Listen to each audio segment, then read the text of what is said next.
नाज़रीन, खबरें बहुत गर्म हैं। जुनैद अकबर को इमरान खान ने जिम्मेदारियां दी हैं और जुनैद अकबर जो कि KPK के सदर हैं, उन्होंने खतरे की घंटी बजा दी है हुकूमत के लिए। दूसरी जानिब जनरल फैज़ हमीद साहब के बारे में भी कुछ अच्छी खबरें नहीं आ रही। एक बहुत बड़ी कहानी है। ये कहानी क्या है जनरल फैज़ हमीद साहब के बारे में? मलिक रियाज ने बिल आखिर तंग आके एक FIR इस्लामाबाद में दर्ज करवा दी है। ये FIR किसके खिलाफ है और कौन कौन गिरफ्तार होने जा रहा है? ये तो कह रहे थे कि मलिक रियाज साहब को कोई इंटरपोल के ज़रिए पाकिस्तान ला रहे हैं, लेकिन ये तो गेम उल्टी पड़ गई है। ये गेम किस तरह से उल्टी पड़ी हम बताएंगे आपको आज के प्रोग्राम में। नाज़रीन, प्रोग्राम का बाकायदा आगाज़ करते हैं। प्रोग्राम के आगाज़ पे सबसे पहले पाकिस्तान तरीके इंसाफ के जो KPK के सदर हैं जुनैद अकबर, जिनको इमरान खान ने रिप्लेस किया अली अमीन गंडापुर के साथ, उन्होंने ये कहा है कि मैं को ढोल बजाने के लिए मुझे इमरान खान ने KPK का सदर नहीं लगाया। उन्होंने कहा कि इससे पहले जो क़यादत थी वो कंप्रोमाइज़ हो जाती थी, राब्तों में रहती थी, गिरफ्तारी दे देती थी। लेकिन इस मरतबा अगर हम इस्लामाबाद गए और मैंने ये अपनी सारी की सारी टीम को समझा दिया कि अगर खुदा न ख्वास्ता मेरे खिलाफ FIR हुई या मुझे गिरफ़्तार किया गया तो KPK को आने वाले जितने रास्ते हैं वो सारे के सारे ब्लॉक कर देने हैं। इसके अलावा उन्होंने कहा कि हम अब जब एहतजाज करेंगे तो ये गुज़श्ता एहतजाजों की निस्बत ये मुख्तलिफ होगा और अनटिल अनलेस जब तक इमरान खान नहीं कहेंगे तब तक ये एहतजाज ख़त्म नहीं होगा।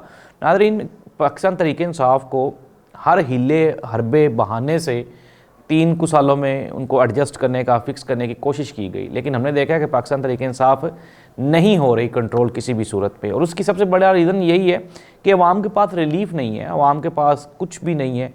ना ही तो आप महंगाई कम कर पा रहे हैं, ना ही आप इसके अलावा कोई इंफ्रास्ट्रक्चर बेहतर हो रहा है, ना ही पाकिस्तान में कोई। और सबसे बड़ी बात ये कि सोशल मीडिया को कंट्रोल करने के लिए पीका एक्ट बनाया गया है हुकूमत की जानिब से। पुराना एक्ट ही था लेकिन उसमें तरमीम की गई हैं, लेकिन इसके बावजूद भी पाकिस्तान पीपल्स पार्टी जो कि हुकूमत की इत्तेहादी जमात है वही उसके साथ खड़ा होने को तैयार नहीं है। और पीपल्स पार्टी के जो वकला हैं उन्होंने कहा है जी कि जो पीका एक्ट है ये पाकिस्तान में आइन और कानून के बाद सहाफ़ियों की आवाज़ को दबाने के लिए, मीडिया की आवाज़ को दबाने के लिए ये इंतहाई ख़तरनाक है। और अगर इस तरह से चीज़ें चलती रहें तो फिर आप अल्लाह ही हाफिज़ है इस मुल्क का। सलमान अकरम राजा ने ये कहा, उन्होंने कहा ये देखें, अब अगर कोई जज कोई अच्छा फ़ैसला कर लेता है, मेरिट पे फ़ैसला करता है, तो ऐसे हालात में मेरा ख्याल है को सलमान अकरम राजा ने कहा है, उन्होंने कहा जी कि मेरा ख्याल है कि वो वक्त का वली होगा जो इस तरह का कोई फ़ैसला कर लेगा, क्योंकि हालात इतने ख़राब हो गए। फैसल वाडा साहब की बात करते हैं, उन्होंने कहा जी कि जो जनरल फैज़ हमीद साहब हैं, बड़ा उनके बारे में उन्होंने सख्त बयान दिया। उन्होंने कहा वो रिहा हो नहीं होंगे और ना ही उनके लिए कोई नरमी है, या तो उनको सज़ाए मौत होगी या कम अज़ कम उनको उम्र कैद की सज़ा सुना दी जाएगी। तो ये बहुत बड़ा ऐलान है, क्योंकि हम ये जानते हैं कि फैसल वाडा साहब किसके रिप्रेजेंटेटिव हैं और किस तरह। फैसल वाडा साहब ने ये कहा कि शुक्र हुआ जमहूरियत से जान छूटी और अब सारे मामलात वो चीफ़ ऑफ आर्मी स्टाफ चला रहे हैं और मुल्क अब बड़ा वो हमारा स्मूद हो गया। तो जाहिर सी बात है, डेमोक्रेसी के बग़ैर आप दुनिया के साथ नहीं चल सकते, और आजकल डेमोक्रेसी मेन कंडीशन है, शर्त है। और अगर आपने यूरोपीय यूनियन और दूसरे जो आपके ममालिक है, यूरोपीय यूनियन का एक वफ़द आया हुआ है जो कि पाकिस्तान में इंसानी हकूक़ के मामलात का जायज़ा ले रहा है, और ऐसी सूरत हाल में हमारी हुकूमत जिस तरह के ब्लंडर्स और गलतियाँ कर रही है उससे हुकूमत को, पाकिस्तान को और कौम को मज़ीद नुकसान होगा, फ़ायदा कोई नहीं होना।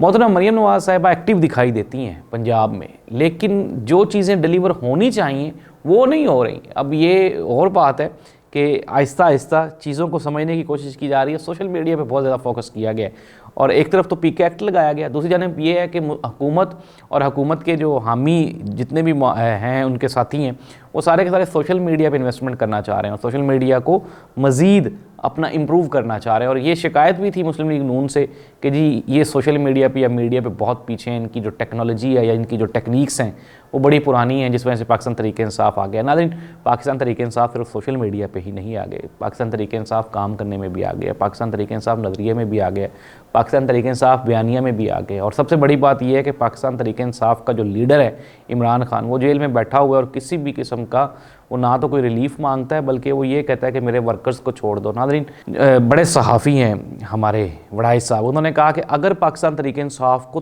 थोड़ा सा भी रिलीफ मिले तो इनको ले लेना चाहिए, क्योंकि ये थोड़ा सा रिलीफ आगे चल के इनको बड़ा फ़ायदा देगा। अगर पाकिस्तान तरीके इंसाफ ने थोड़ा सा ही रिलीफ लेना होता तो इमरान खान को चाहिए था कि इमरान खान वजारत उज़्मा ही ले लेते, या फिर इसके जो और समरात थे PTI अगर कोई एडजस्टमेंट करती तो जितने भी कैदी हैं, गिरफ्तार लोग हैं, सारे सारे रिहा हो जाते।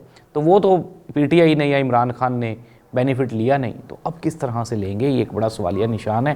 हालात इतने आसान हैं नहीं जितने के बताए जा रहे हैं। और हुकूमत परेशान है। अगर हम महंगाई की बात करें तो पेट्रोल मज़ीद महंगा हो गया। ये ख़बरें हैं जो मैं आपके साथ शेयर कर रहा हूँ, फैक्ट्स हैं ये जो मैं आपके साथ शेयर कर रहा हूँ, ये कोई कहानी तो है नहीं। और हालात यही बताते हैं कि जितनी भी खबरें मैंने आपके साथ शेयर की हैं ये सारी की सारी ये बताती हैं कि हुकूमत के बस में कुछ भी नहीं है। राना सनाउल्लाह साहब, वज़ीर आज़म साहब और मुख्तलिफ वज़रा वो ये कह रहे हैं कि PTI को चाहिए कि वो हमारे साथ बातचीत कंटिन्यू करे, हो सकता है आगे चल के कोई ना कोई फ़ायदा हो जाए। अब आप ये बताएं कि मुस्लिम लीग नून के वज़रा PTI को फ़ायदा पहुँचाने की बातें कर रहे हैं। नाज़रीन, 26वीं यानी तरमीम के बाद ये जो जजेस वाला मामला है वो सारे का सारा अब आपके सामने है, वो कंट्रोल्ड है। अदालतों से मौजूदा निज़ाम के ख़िलाफ़ कोई फ़ैसला आना, ये आप ऐसे ही समझ लें कि आप सोए हुए हों और आप छुट्टी वाले दिन का सोच के सोएं और छुट्टी वाला दिन ही निकल आए। अनडाउटेडली मुश्किल है, नामुमकिन है, ये हो नहीं सकता।